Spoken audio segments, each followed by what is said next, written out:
Leave no doubt, kings of all boroughs. The New York Mets doing just that, powered by a pair of Francisco Lindor home runs, that off Garrett Cole in the 5th, and then in the 8th, for good measure, Frankie going boom boom twice, Lindor joining Jorge Posada as the only players with 2 multi-home run games in the Subway Series, and that Subway is only running one way. A 4-game sweep of the season series for the Mets over the Yanks, 12-3 your final in this one. It's the first season sweep for the Mets since 2013.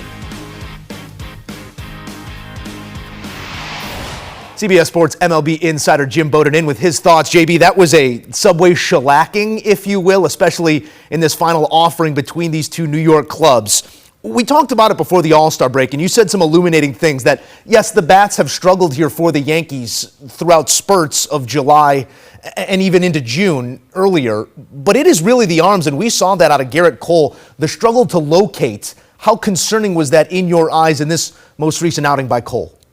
Yeah, I think it's really concerning because since he's come back from the elbow injury, we are not even seeing glimpses of the Cole that we saw in the past. Now, granted, he had 2 pretty good starts before this one tonight, but what's concerning to me, Joe, is we're not seeing that 4-seam fastball at the top of the zone, that late light that explodes like a firecracker at the top of the zone. And I was really surprised in this game how many cutters that he threw in the middle of the plate and early in the count. There was just way too many cutters being thrown. So I'm sure Cole will look at the tape here and try to make an adjustment in terms of sequencing.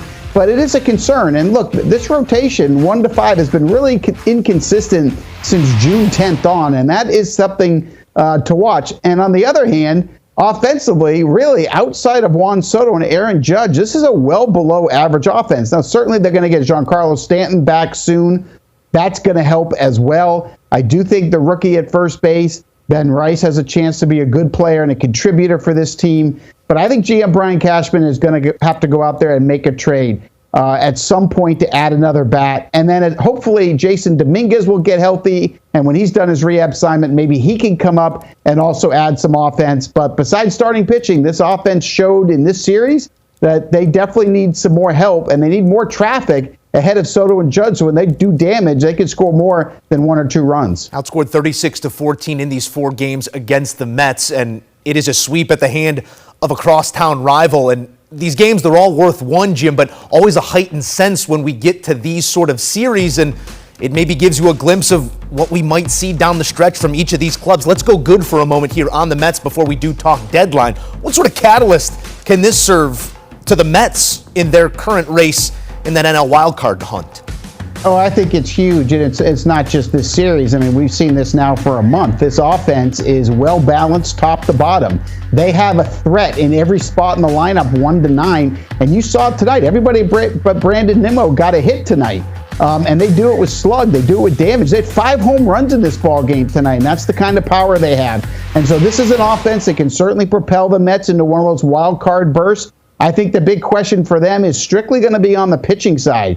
I think they need to get 2 relievers at the deadline. I think they need to get a starter at the deadline. But this is a team that looks like they're going to be able to fight for a wild card berth throughout the year. Now, I'm not saying they're going to get the first wild card berth or the second, and I'm not even going to say they make the playoffs. But the one part of this team that's good enough to get there is certainly the offense, and they showed it tonight, and they showed it in this series. And with the way they started this season, this is injecting all sorts of intrigue for that fan base, certainly over these last couple of months. Let's try and remedy what ails the Yankees right now. I know easier said than done, and everybody's looking for that answer, but you allude to the deadline. Where do you point for solution? Are there names that you have in mind that could possibly serve as that shot in the arm, either on the pitching side or to bolster that lineup?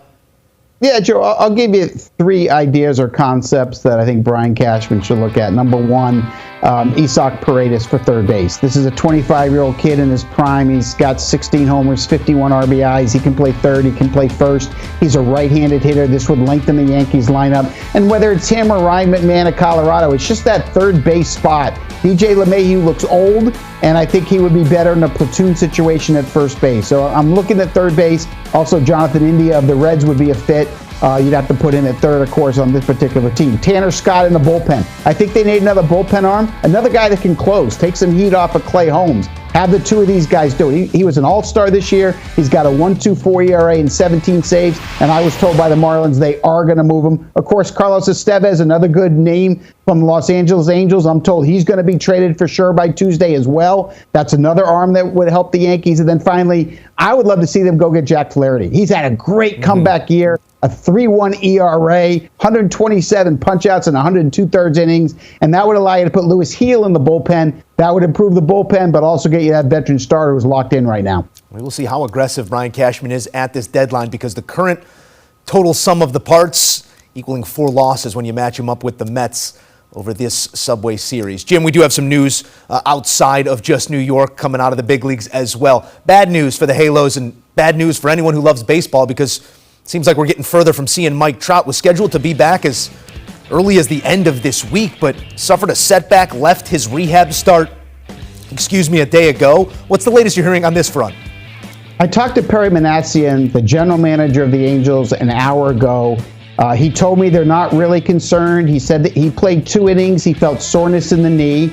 I asked him if it was where the meniscus was torn, if it's the same area. He said no, it's actually on the other side. His trainers have told him they believe it is just scar tissue and nothing to worry about. The Angels' doctors and trainers are going to put their hands on him on Thursday and take a look at it and reassess it. But again, they're not that concerned about it. But keep in mind, in Mike Trout's career, and especially over the last 4 years, this is not a player that tends to play hurt. This is not a guy that wants to go out there at 75%. He's always been the kind of guy that he wants to be at 100%. He doesn't want to feel pain because he doesn't have a high threshold for pain. So that's just the way he is. But again, Perry downplayed it for me. They're not real concerned, but like you, I'm concerned. This is a future Hall of Famer that had a chance to break all kinds of records and numbers. And for the last 4 years, we just can't get him on the field consistently. Jim Bowden leading the reporting on that front. We appreciate you, as always, JB, for this stretch run towards the postseason. We got plenty more coming on HQ. Full highlights from the Bronx. Oh my goodness, in more ways than one. Highlights next. This is CBS Sports HQ.